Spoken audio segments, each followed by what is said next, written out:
Hello friends, I'm Chromatic Sauce and welcome to my YouTube channel. Come draw with me. For this drawing today, we're finding the cutest picture of a dog's tongue you ever did see. Any dog's tongue. It could be your dog's tongue, my dog's tongue. Oh wait, I don't have a dog anymore. Anyway, just find a picture of a dog's tongue that looks super cool. Pretty much we're just gonna do the outline in pencil and then fill it in with markers. This is some large scale coloring, my friends, so I just really wanted to use these pinks. I love some of my favorite parts of drawing dog portraits is the tongue. I don't know why, I think it's the pink and it just looks so smooth and so cool. I don't know, it's weird, but that's what we're doing. So I just start out by coloring the pink all in because that's the part I was most excited about. Then I do the lines in the middle and I start shading a little bit with the darker pink before I even finish the rest of the dog. So I just start adding my base layer, you know, from the pear video. We all watched that, right? You can go ahead and watch it now. Just start adding dimension with that second pink. We can always go in with more, but I'm trying to fill in all the white at this moment and like starting to bring in some of my layers of color and starting to bring out some of the dimension. So I'm just coloring in all the pink, and the darker pink is more of a magenta purpley pink, and then after that pink I had a more vibrant neon type of pink that I think dried down to more of a purple, but that's all right. I wish it stayed more vibrant because I love that vibrant pink. But either way, I just filled in all the pink first before I started going in on the rest of the dog's face. So I just started with some of my darker colors first. I wanted to get some of the shading down in these areas.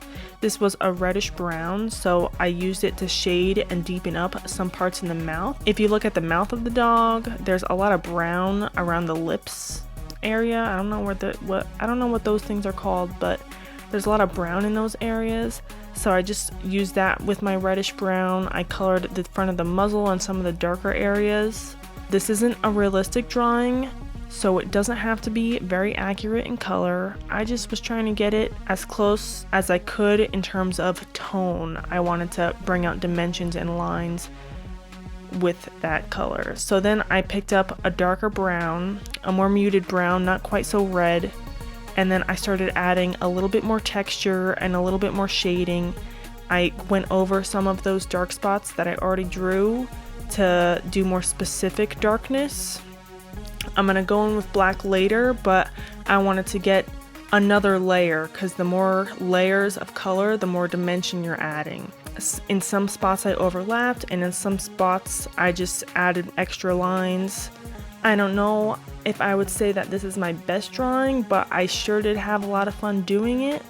And it's really free to just do whatever you want, kinda. So I was just coming up with the texture, and you know, it's just fun to do whatever you want. After I was done with all the really dark areas of the fur and mouth, I didn't really have a pale grayish brown color in marker, and I think even if I did, it would not be as vibrant as I wanted. I wanted this drawing to have a really good punch. I wanted it to have a lot of color. I didn't want it to be like my more realistic drawings, so that's why I was okay with doing this more sort of a flesh tone, like orangey beige color. So once I filled in that whole fur color of the dog, that's when I picked up my black marker and I pretty much did an outline for everything. So some of my original sketch marks that I left, I just outlined them. I was okay with making it thicker since this is a larger piece, so I didn't use the ultra fine point marker.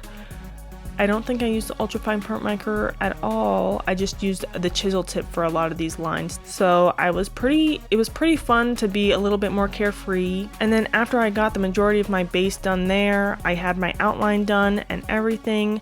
That's when I decided I chose my background color. It was a bright neon green. You know, green and red are contrasting, and we know pink is red with white mixed in. So I thought the green would look awesome against this tongue. So I just went ahead and filled in the whole background with this green color, and it is so awesome. Markers are a little sad because they never dry the same exact color as they go on, so I wish all these colors were as vibrant as when I first applied them. but I knew ahead of time that they would dry down because I did do test strips. When you color with markers, you want to test out what the color is going to be on a piece of paper similar to what you're drawing on. So if you're drawing on Bristol board, you don't want to draw on printer paper. You want to get a scrap of Bristol board and really test out how it's going to look for you. After that, this is when I went in with the fine tip in my Prismacolor marker. It's still the black color, but this is when I went in to give those finer details. So I'm just giving the teeth a little bit more dimension. I'm adding the hash marks.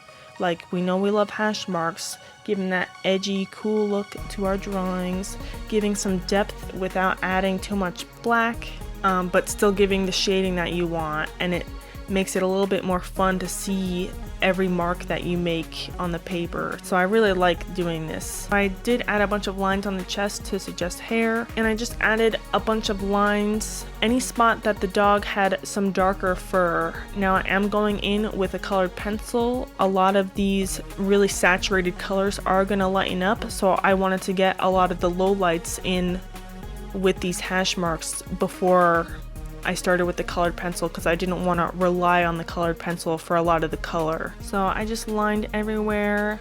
I was sort of on the chest area. I was making sure the lines were sort of going the direction that the hair grew, because, you know, I have my roots in the realistic drawing, so I was trying to make it look realistic, but a stylized realistic, not photorealism. And then after I was done with all that, that's when I picked up my colored pencils.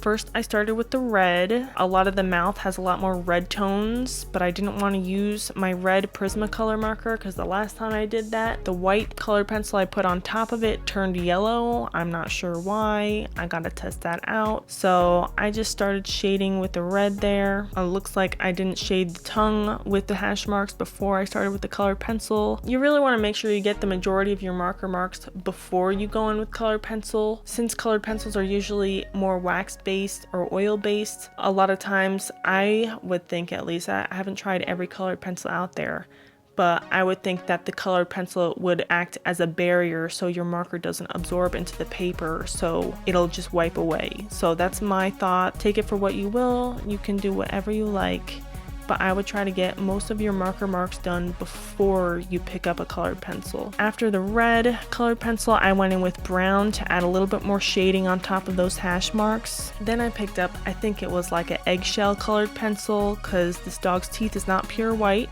I don't know that any dog's teeth would be pure white. My teeth aren't even pure white. So I just picked up a yellow colored pencil to add a little bit more dimension on the teeth before I picked up my white colored pencil.